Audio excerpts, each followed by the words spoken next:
Çoğumuz dünyayı değiştirmenin tek yolunun fiziksel bir çaba sarf etmek, dış koşulları zorlamak ve olaylarla adeta bir savaş halinde mücadele etmek olduğunu inandırılarak büyütürdük. Oysa gerçekliğin doğası, gözlerimizle gördüğümüz, ellerimizle dokunduğumuz bu katı dünyanın çok ötesinde, görünmeyen bir gücün sessiz ama kusursuz işleyişine dayanır. Aynada her gün gördüğünüz o yüz, banka hesabınızdaki rakamlar, insanlarla kurduğunuz ilişkiler, hatta gün içinde hissettiğiniz o son derece tanıdık yorgunluk hissi bile aslında görünmeyen bir içsel mimarinin dışa vurumundan ibarettir. Görünmeyenin gücü tesadüfen seçilmiş öylesine bir ifade değil, hayatınızı an be an şekillendiren asıl ve tek kaynaktır. Şimdi birlikte bu kaynağın tam merkezine ineceğiz. Dış dünyayı değiştirmeye çabalamadan önce iç dünyanızda nelerin kökten dönüşmesi gerektiğini derin ve irdeleyici bir bakış açısıyla adım adım keşfedeceğiz. Şu anda, tam bu saniye hangi bilinç halinde yaşıyorsunuz? Bu soru yüzeyde çok basit, hatta sıradan görünebilir. Ancak tüm yaşam deneyiminizi, mutluluğunuzu veya hüznünüzü belirleyen o derin sır tam olarak bu sorunun içinde gizlidir. Hayatlarımız yalnızca sahip olmayı çok arzuladığımız, hayalini kurduğumuz şeylerle şekillenmez. Ne yazık ki sadece arzu etmek tek başına hiçbir zaman yeterli değildir. İnsanın yaşam deneyimini asıl belirleyen şey şu anda hangi bilinç hali içinde ikamet ettiğidir. Çoğu insan günlerini, haftalarını, hatta bütün bir ömrünü ne istediğini düşünerek o eksiğe odaklanarak geçirir. Fakat çok ama çok az insan şu an hangi bilinç durumundan dünyayı izliyorum diye kendini sorgular. Gerçekten dünyayı nereden izliyorsunuz? İstediğiniz şeye sahip olmadığınızı, onun sizden çok uzakta olduğunu onaylayan bir yoksunluk halinden mi bakıyorsunuz hayata? Yoksa her şeyin tam, bütün ve tamamlanmış olduğu derin bir huzur halinden mi? Unutmayın, dünya sizin arzularınıza, isteklerinize değil, yalnızca ama yalnızca içinde bulunduğunuz bilinç haline yanıt verir. İçimizde taşıdığımız bu muazzam gücün mekanizmasını tam anlamıyla kavrayabilmek için yeni düşünce akımının en çarpıcı, en vizyoner figürlerinden biri olan Neville Goddard'ın felsefesine yöneliyoruz. Neville Goddard, dış dünyadaki şartları manipüle etmek, insanları veya olayları değiştirmeye çalışmak yerine tamamen içsel bir yaklaşıma odaklanmıştır. Varsayım yasasına göre akıp giden o gerçeklik, içsel dünyamızın yalnızca sadık bir aynasıdır. Neville'ın yorumuna göre insan olup biten olayların çaresiz bir kurbanı kesinlikle değildir. Aksine insan o olayları farkında bile olmadan içine girdiği, benimsediği bilinç halleriyle bizzat yaratan, tasarlayan kişidir. İncil'de geçen, "Babamın evinde birçok konak vardır" cümlesini belki duymuşsunuzdur. Bu, oldukça bilinen ve üzerine çokça düşünülen ünlü bir metafordur.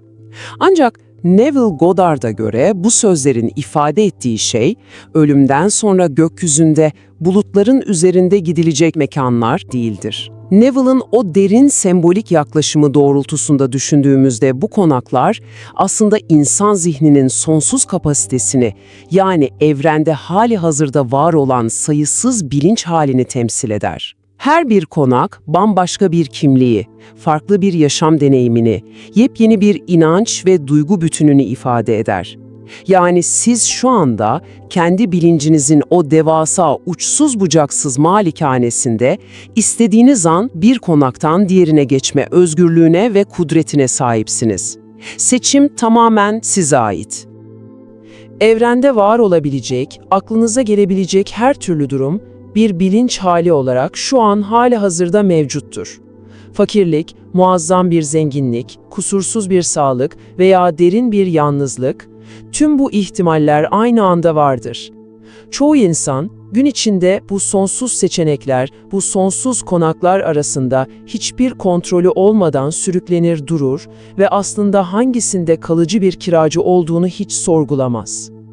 Düşünün, sabah uyandığımızda haberleri izleyip, bir endişe haline gireriz, öğlen iş yerinde bir başarı elde edip kısa bir süreliğine özgüven haline geçeriz, akşam eve döndüğümüzde ise kendimizi yoğun bir yorgunluk ve bıkkınlık halinde bulabiliriz.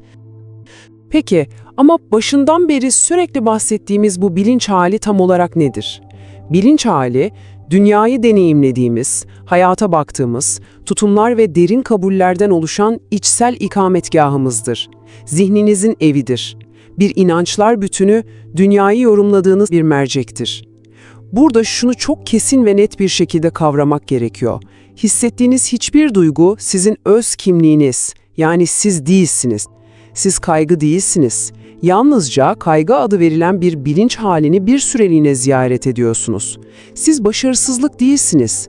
Başarısızlık sadece içinden geçmekte olduğunuz, yol üzerinde uğradığınız bir durumdur. Tıpkı bir otele girip bir süre kalıp sonra çıkmak gibi. Duygular ve içinde bulunduğumuz durumlar tamamen geçicidir. Asıl olan, değişmeyen tek şey bu halleri gözlemleyen, o odalarda dolaşan ve deneyimleyen farkındalığın ta kendisi, yani bizzat sizsiniz. Kaygı, huzur, bolluk, başarı veya yalnızlık. Neville Goddard'a göre hiçbir bilinç hali diğerinden daha üstün, daha kutsal veya daha aşağı değildir. Tüm haller sadece birer seçenektir. Gün içinde bir anlığına bolluk hayalleri kurabilirsiniz, harika hissedebilirsiniz. Ancak günün geri kalan 23 saatinde zihniniz dönüp dolaşıp kaygıya, nasıl olacak endişesine dönüyorsa, asıl eviniz, ikametgahınız orası olmuş demektir. İnsan en sık geri döndüğü, içinde en çok vakit geçirdiği bilinç halini zamanla doğal kimliği olarak benimser ve hayatı da tam olarak o evden şekillenir. İşte tam bu noktada kurban rolünden çıkıp bilinçli ve kudretli bir yaratım sürecine geçiş yapıyoruz. Hayatımızı tesadüflere, dış etkenlere, şansa bırakmak yerine ikamet edeceğimiz o muazzam konağı kasıtlı olarak, bilerek ve isteyerek seçebiliriz. Peki ama zihnimizi henüz dış dünyada, şu anki 3 boyutlu gerçeklikte gerçekleşmemiş bir şeye nasıl demirleyeceğiz? Nasıl orada kalacağız? İşte tam burada içimizdeki o eşsiz hediye, imajinasyonun dönüştürücü gücü devreye giriyor. Bu bilinçli seçimin en kritik, en temel kavramı sonda yaşamaktır.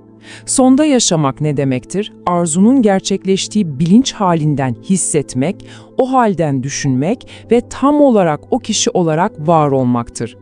Lütfen buraya dikkat edin. Bu kavram umut etmekten, İnşallah olur demekten, beklemekten veya gelecekte bir gün o hayalin gerçekleşeceğine inanmaktan tamamen ama tamamen farklıdır.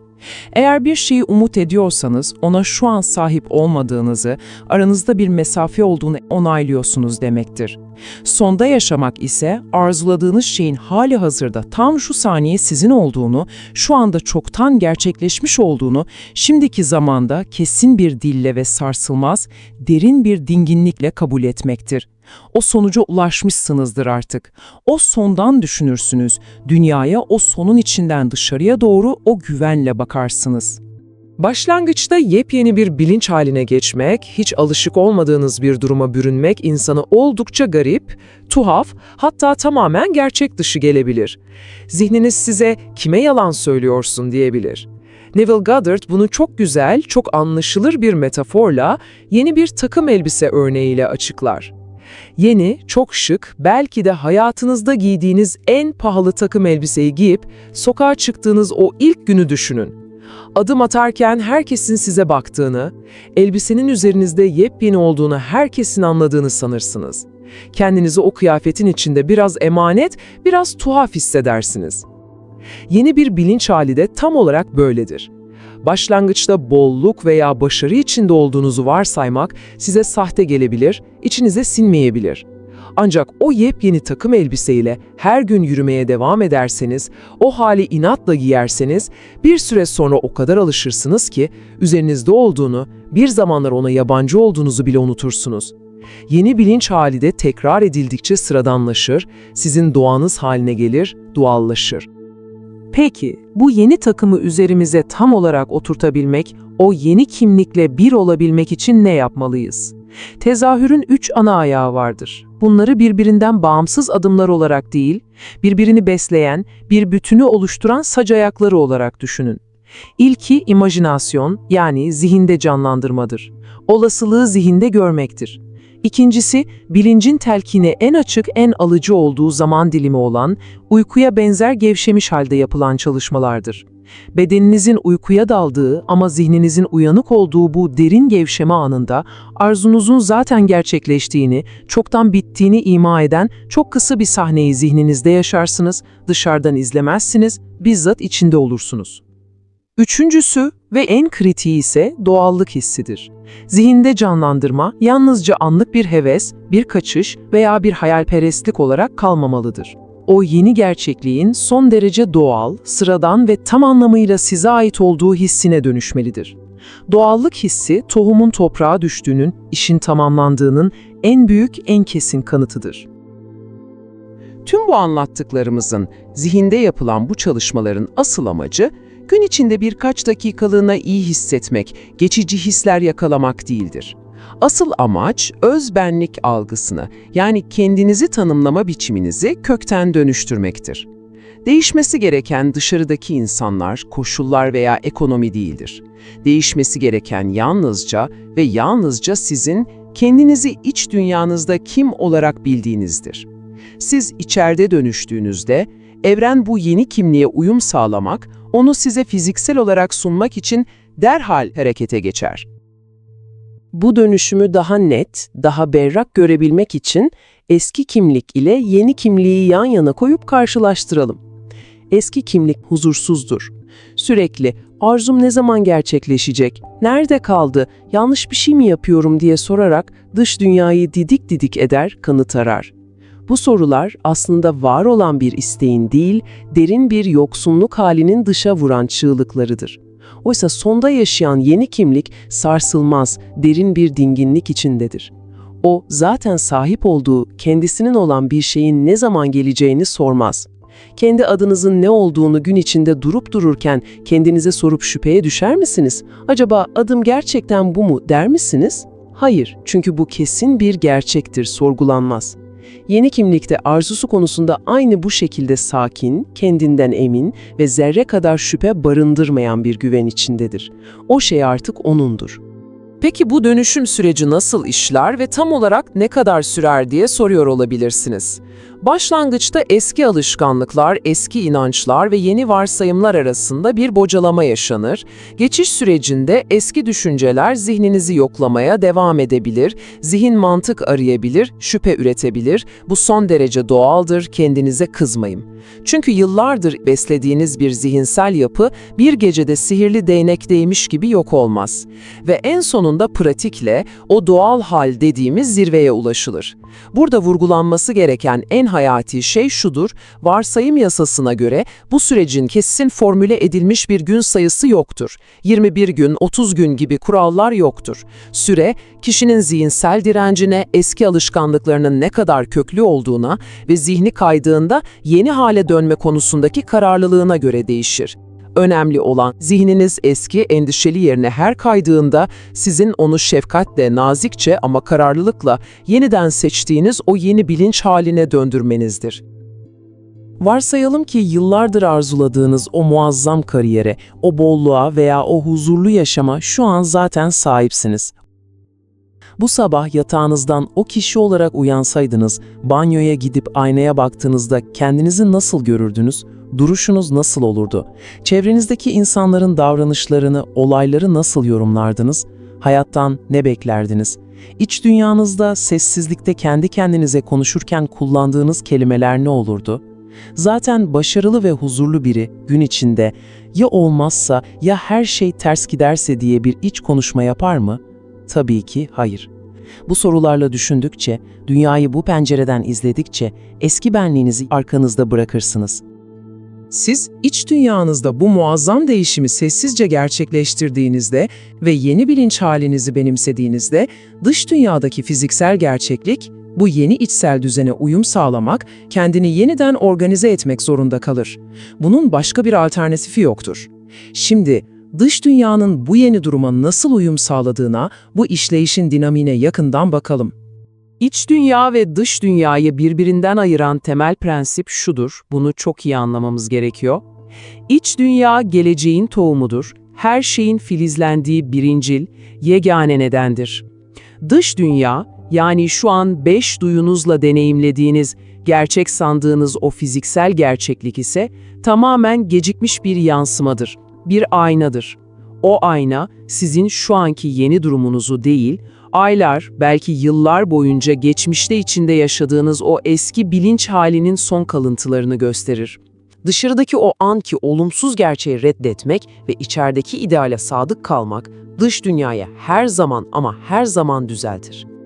Gerçek değişimin, o mucizevi dönüşümün doğası işte bu 3 prensipte yatar.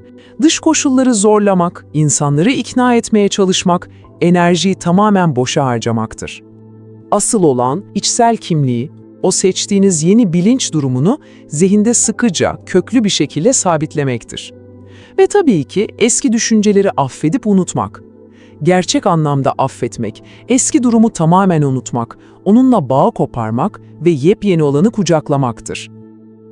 Şöyle hayal edin, eğer arabanızın gösterge paneli size benzinin bittiğini, ibrenin kırmızıya düştüğünü söylüyorsa, o gösterge camını kırarak veya ibreyi kırmızıdan maviye boyarak sorunu çözemezsiniz, değil mi? Arabanız yine de ilerlemez. Sorunun asıl kaynağına inmeniz, depoyu doldurmanız gerekir. Hayatınız da bu şekilde işler. Hayatınız sadece bilinç durumunuzun gösterge panelidir. Siz içerideki o gerçeği değiştirdiğinizde er ya da geç, eninde sonunda dış dünya da koşa koşa yetişecek ve o yeni içsel durumun mükemmel, kusursuz bir kopyasını size yansıtacaktır. Unutmayın, başlangıç noktası hiçbir zaman etrafınızdaki insanlar, şu anki maddi imkanlarınız veya geçmişte yaşadığınız acılar değildir. Başlangıç noktası her zaman ama her zaman sizin kendi bilincinizdir. Sözlerimi ve bu anlatıyı tamamlarken sizi kendi içinizde, o görünmeyen dünyanızda büyük bir devrim başlatmaya davet ediyorum. Lütfen şu soruyu sadece zihninizle, mantığınızla değil, tüm benliğinizle, kalbinizle yanıtlayın. Arzusu çoktan gerçekleşmiş, o büyük huzura ve doyum noktasına çoktan ulaşmış biri olarak düşünmeye, hissetmeye ve yeryüzünde adımlarınızı tam da o kişi gibi atmaya, tam olarak bugün, tam da şu an başlayabilir misiniz? İçinizdeki o muazzam, o ilahi güce uyandığınızda hiçbir dış koşul sizin yansımanızı engelleyemez. Yolculuğunuzda derin bir huzur, farkındalık ve sevgi diliyorum. Birlikte çıktığımız bu yolculukta bana eşlik ettiğiniz için teşekkür ederim. Görüşmek üzere.